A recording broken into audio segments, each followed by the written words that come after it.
জায়গাটি শুনশান। কুষ্টিয়ার কালীবাড়ি নামে পরিচিত শ্মশানঘাট বলে থাকে মানুষে।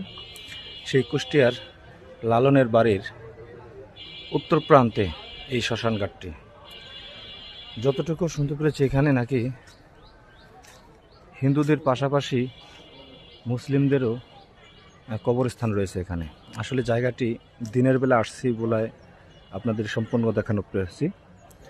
রাতের বেলা এখানে আসলে খুব ভয় ভীতি হয়। তো আসলে তারপরও ভয় নিয়ে আপনাদের সামনে এই শ্মশানঘাটটি সম্পূর্ণ দেখানোর চেষ্টা করতেছি আমার।